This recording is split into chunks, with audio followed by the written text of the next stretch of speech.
Dolores Cannon was a renowned regressive hypnotherapist and a psychic researcher.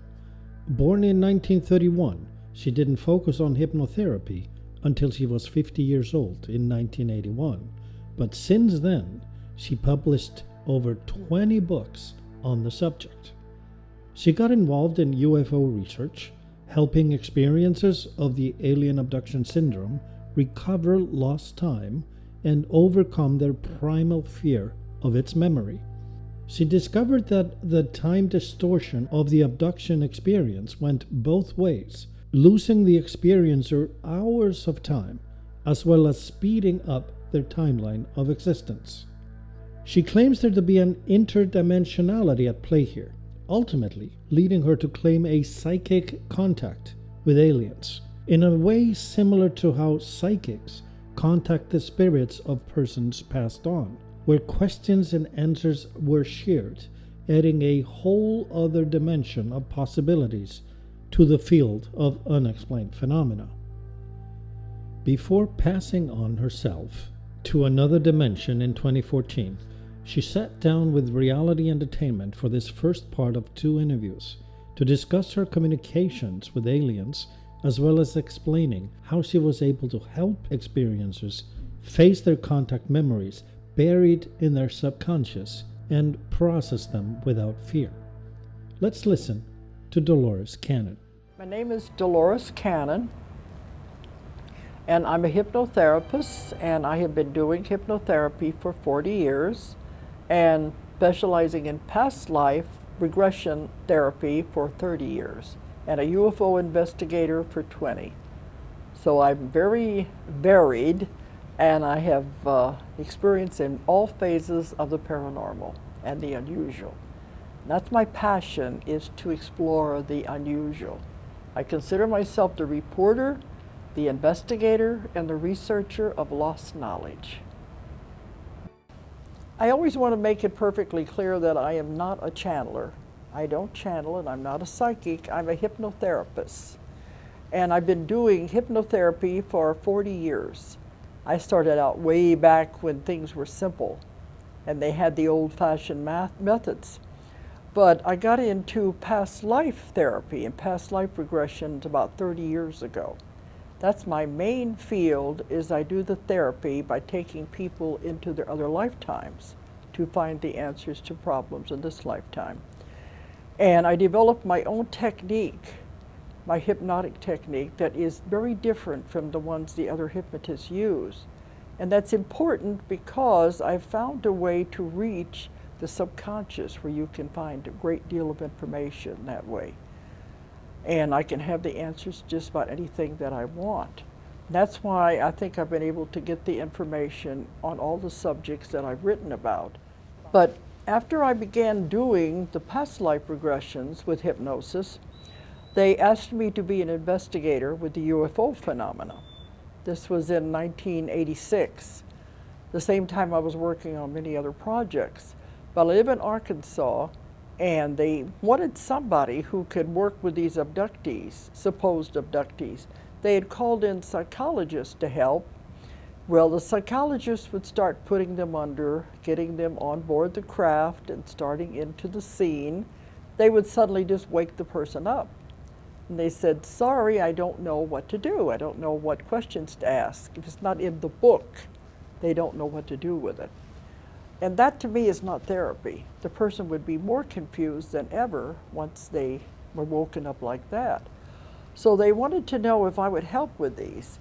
They said, you've been involved in the bazaar for so long. They said, we don't think you'll be frightened.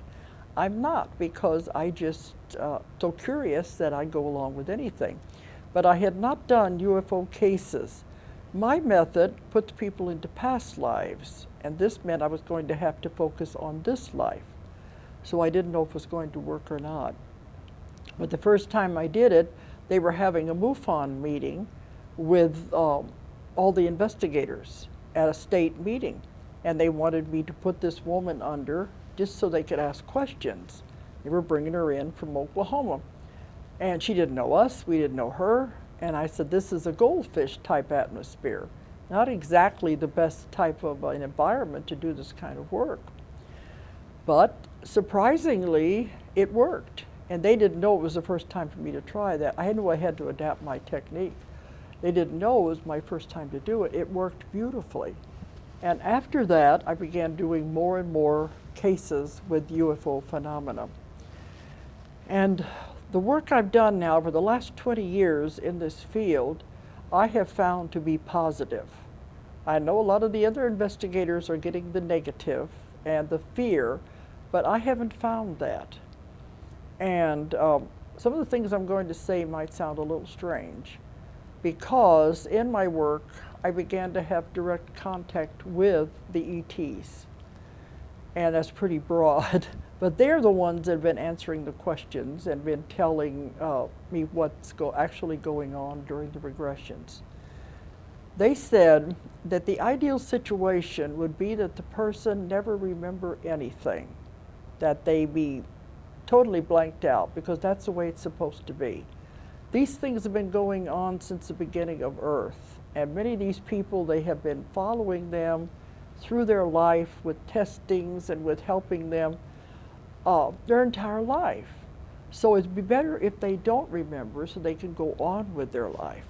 But they said the problem is nowadays the chemistry of our brain. It's what we're exposed to with the chemicals in our food, the additives, the preservatives, and the pollutants in the air, the environment, how it affects the body.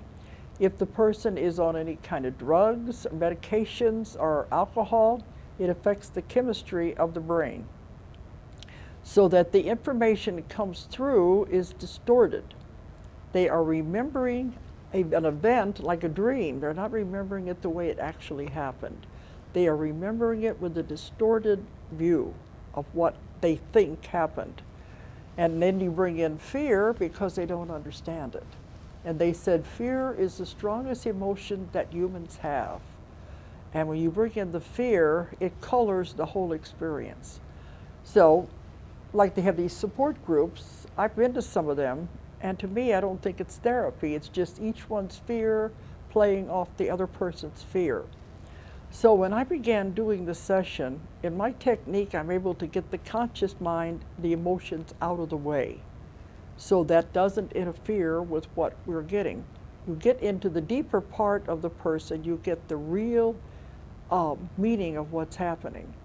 And when that happens, they'll wake up and say, well, if that's what happened, I can handle it. And then we can get therapy. And it's never the fear-based things that the other therapists are coming up with. But when I was working on this for quite a while, the ETs began coming through these people, because I work in the deepest possible level of trance. They would come through and they'll say, you're the one we're supposed to give the information to. What do you want to know? So they have been telling me everything about what happens with these situations, where they're from, how the ships are powered, everything. And I say, you don't ever tell me, what do you want to know? Because I want to know everything. I'm so curious, I want to ask lots and lots of questions. So I began finding out a lot more about what is really happening. Once you understand the background of it all, then it makes perfect sense, and there isn't any negativity in it. All right, in the beginning, I had a lot of missing time cases, which you've probably heard about, where the person has time that's not accounted for. But in some of mine, like the one woman she left work and she was going to get lunch, and the people in the office wanted her to get lunch for them. Well, she went out to get lunch and she comes back and they said, well, it's time to go home now. We don't want it. She had lost half of the day. And another time she was going to a party and she got on the freeway. When she gets there, they said, well, you could have told us you were going to be late. We're leaving now. She would lose whole blocks of time like that. So when I did the session with her, I found out she was being taken, car and all, off of the freeway. So I asked them, I said, can you do that? And he said, certainly, we can do anything. So I said, well, why didn't you take the car? Couldn't you have just taken her and left the car there? They said that would have presented a problem, because the police would have come, there would have been a car sitting on the freeway all by itself. Much easier to just take the car off the freeway. And I said, yes, but what about the people on the freeway? Wouldn't they be surprised seeing a car going up in the air? They said they will see it, but they won't remember what they saw. So they are able to manipulate time and space and matter. I've had a lot of cases where people will be driving on a highway and see a huge UFO right over the freeway. They pull off to watch it, and they can't figure out, why does everybody just keep driving? They should be slamming on their brakes and stopping to see what it is, because it's a very individual thing. The sightings and the experiences are only for the person they're intended for. Many people will have experiences and their husband's in bed asleep, and it's not for them, it's just for the one person. So it's a very individual thing. And I've had many of these where they were taken like that. I had a woman in Hawaii who was at a convention, and she wanted to drive down to a hotel on the ocean to have dinner. She was driving down there, and she missed the entrance to the hotel.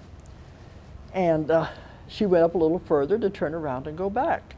And when she did, she found this beautiful mobile home park with palm trees and flowers. She turns in to go around and go back.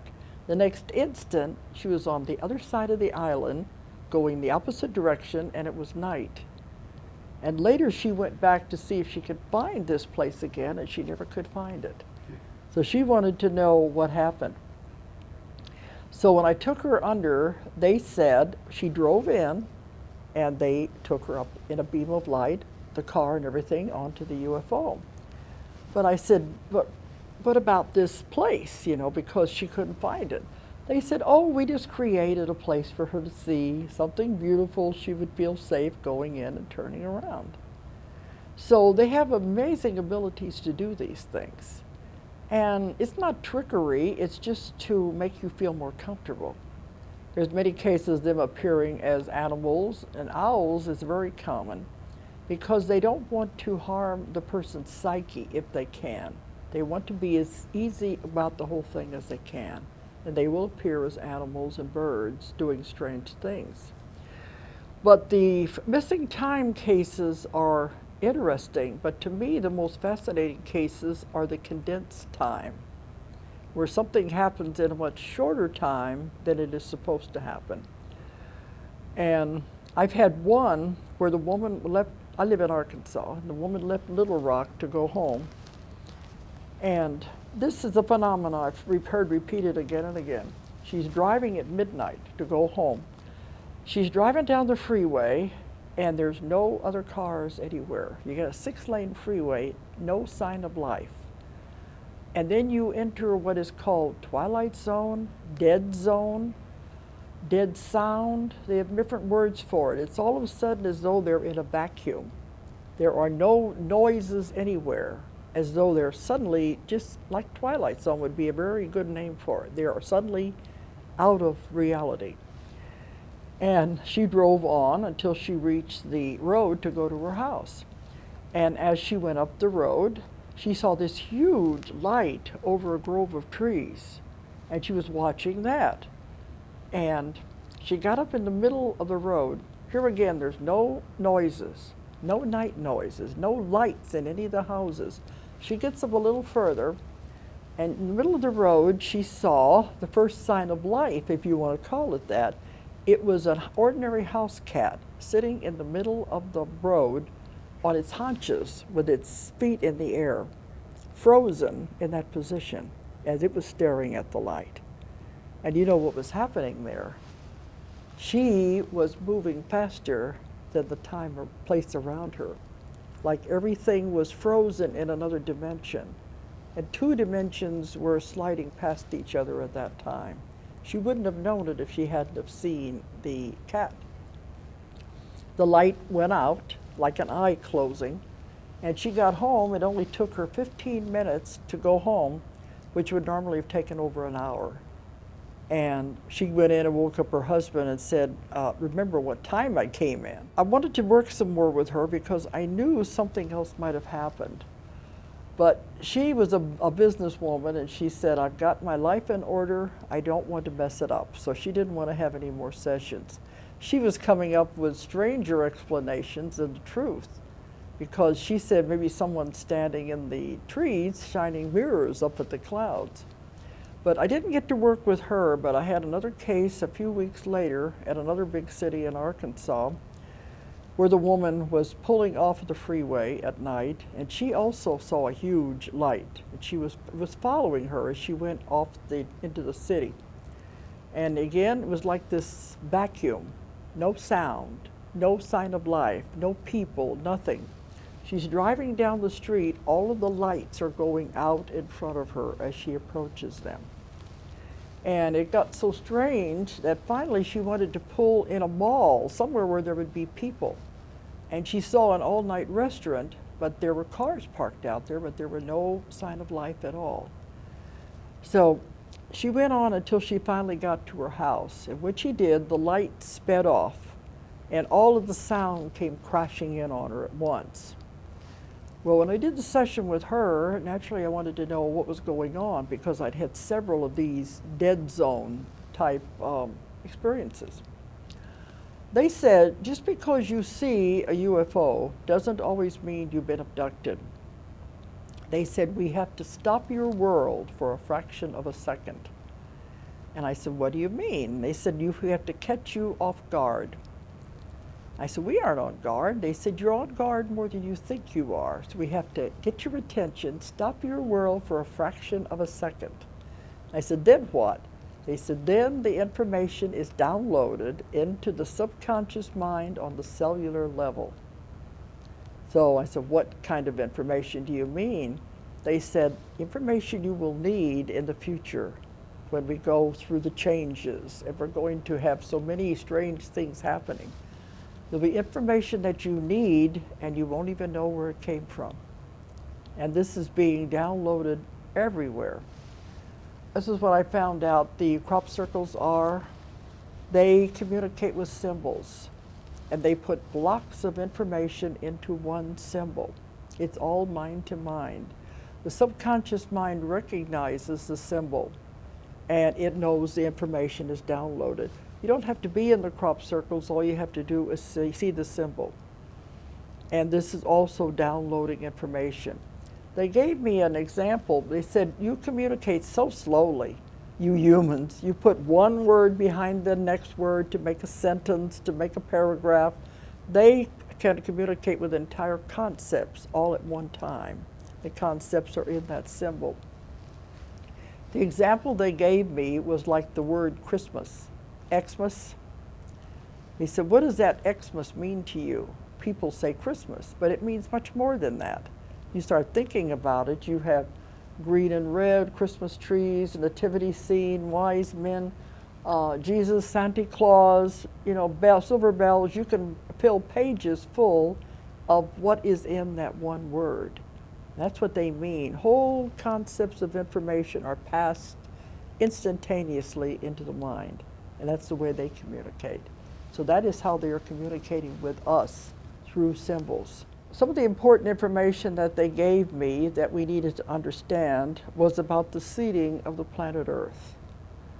And a lot of people have trouble with this because they think that, where is God in this whole picture? And are they playing God? But they say this is the way life has been done throughout the universe forever. Life is never allowed to just simply spontaneously develop. That if it did, it would be very chaotic. And to produce a thinking, intelligent human being would have taken millions more years if it was happening by normal evolution than it would have taken. And it would still not have got to the point we are now. And they said they do this because they create life on other planets because this is the way they were created, by what they call the archaic ones. The ones from the very beginning have been doing this forever. And they said there are councils over all of this. There's definitely rules and regulations that govern everything. And the councils have the history books of all of the planets and all the records. So when a planet reaches the point that it can support life, that's a very momentous time in the history of that planet. At that time, the planet is given its life charter, and they set about trying to decide what will grow there. And they have cells from everywhere. This is part of what the sampling that goes on, that the people don't understand, the testing. They are accumulating cells, sperm, ova. Doesn't matter where they get them. It all goes into the massive laboratory banks in the laboratory craft. And I asked them one time, where did the cells come from that created life on Earth? They said it doesn't matter because it's mixtures. They put everything together to see what will grow there, what will grow in the primeval soup of the chemicals of whatever place it is. So they experiment to see what will take a foothold. And they begin with single-celled organisms. And they hope that it will take hold and begin to clump together to form a multi-celled organism. Then it can be manipulated into plants and eventually animals. They said you would be surprised what you could have looked like. But imagine the amount of time this would take. It'd be eons of time as all of this happened. In that time, they're coming back from time to check on everything. It's really like Star Trek. They have their assignments and they go and check on different planets and the different stages of development and then give it a little nudge here and there. But by the time it developed animals, then it was time to decide which animal will we manipulate the DNA so it can become a thinking human being. This is the ultimate, is to become intelligent and be able to function. So they chose the ape because it had the greatest brain capacity and also it had the hands. You would have to have hands to make tools, to build a civilization. So they chose that one and they began to manipulate the DNA to eventually turn it into a human being. And they said you will never find the missing link because there isn't any. It jumped generations so fast. And eventually it became developing. In my work, I have had people go back to lifetimes when all of this was happening and they were half animal and half man as they went through the evolution. And imagine the patience of these people to be doing this over millions of years as it developed. As it began to develop and became a thinking human being, they would come and live among the people and give them what they needed next. Every culture in the world, every culture has the legend of the culture bringer. Someone who brings fire, who teaches them how to make corn. The Indians have the corn woman, teaches them how to plant. Every civilization has these legends. And in the legends, the culture bringer always comes from the sky or from across the ocean. And that is the legends, it was what they were teaching. And they would live among these people because they can live as long as they want. They can live hundreds and hundreds of years with these people helping them as they developed. So they began to be thought of as gods. And this came down to us with legends. So that's a lot of what has been happening. Nowadays, there's so many people in the world, they can't live among us to give us the next advancement we need. So it's put into the atmosphere. And anyone who can receive the idea will be the one that develops the next invention. You hear about people all over the world developing things at the same time. They don't care who invents it as long as it is invented in the time span that it's supposed to be. And that's the way it's done now. Well, this all sounded very good, but something happened to spoil the whole experiment. They call it the grand experiment because they said, let's give this beautiful planet a creature with intelligence and free will and see what he does with it. And I don't think they're very pleased with what we're doing with it. But the law of non-interference is very real. They cannot interfere in the development of the species. They have to just let us go along with whatever we're doing.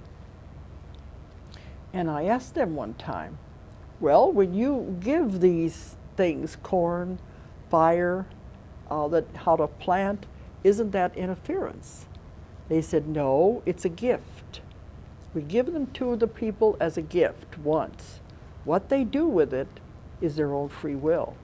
And many times man has taken something and turned it into something negative, not what it was intended to be at all. I said, well, can't you just come back and tell them you're not doing it right? They said, no, because that is interference. They can give it to you one time. What you do with it is your own free will. After that, they have nothing to say about it. I think that's important. It does go along with the Star Trek idea of non-interference. But something happened when the species was developing. They said if it had happened when the species was fully developed, it wouldn't have caused as much problem. But the species was developing when a meteorite hit the Earth. The meteorite had bacteria on it that was unknown to the Earth, and it created disease for the first time. And the developing species couldn't handle it. So they were very upset about it because they knew for the first time their experiment would be limited. It would have disease and that it would die. This was not the way it was supposed to be. It was supposed to be live as long as you want like they do and have no disease. This meteorite brought the bacteria that the species were not compatible with. They went back to the council and said, now what do we do? Do we throw the whole thing out and start over again, or do we let it continue to develop the way it's been developing? It was decided to allow it to continue to develop because so much time and effort had been put into it, not to keep it from happening. But they knew it would never be the perfect species it was supposed to be. The reason I'm telling you this is because it will explain the testing and the things that people find so negative, they don't understand. Now they are doing the testing on people because they're still trying to get us back to that perfect species we were supposed to be in the beginning. They're very concerned about the increase in cancer, about the effects of the environment and our food on the human body, and they know it's not helping the human body. So they do the constant testing, and many different generations. I've worked with people where the grandmother, the mother, everybody in the family have been part of this. Now, a lot of them don't know it consciously. They're following the generations and as their development. And they check them to see how the body is responding. And when they're doing this, they are also trying to find cures for these different diseases people have, and they're manipulating the DNA in the people's body so they can resist disease, and also they are extending our lifespan. So I don't find anything negative in any of this. And that would explain a lot of these things people see when they're on on the ships is the different testings, and also explains the sperm, the ova, all of that. But they have our best interest at heart because they want us to be this perfect species. We are going into a wonderful time when the whole earth is going to change. And those who have been part of this will be the ones who move into the new dimension. The earth is changing its frequency and its vibration to move into an entirely different dimension. And the rest of these people who have been experimented on and upgraded, so to speak, will be the ones that go on with the new earth because they're the ones that can handle it. The other ones, their bodies can't. And they said the human species must not perish. We must have some survive. They're afraid we're going to blow up the earth. And they said that was the only time they would be allowed to interfere is if we take it that far. But they want some of the species to be saved. And some people have told me, about they're here to take over the world, and I know I've heard some of the other speakers talk about the implants are to trigger them, to help them be like robots to take over the world. None of that is true at all. They said, why do people say we're here to take over the world? It's ours, it always has been. We can't do anything as bad to you as you do to yourself. So they're really afraid of us. our violence, and they're waiting for us to get out of this violence and get all of these wars and everything out of the picture, then we can join with them. That's the idea of developing a species like this. They want us to join with them and do the same things they're doing, traveling in space, because they said we have curiosity and creativity that they think would be very important to the universe as it develops. So there's a whole lot more to this than people think. And I have not found the negativity. Once you find out why it's happening, it takes on a whole different look. You remove the human fear. And they're really very caring people, and they're doing a lot to help people.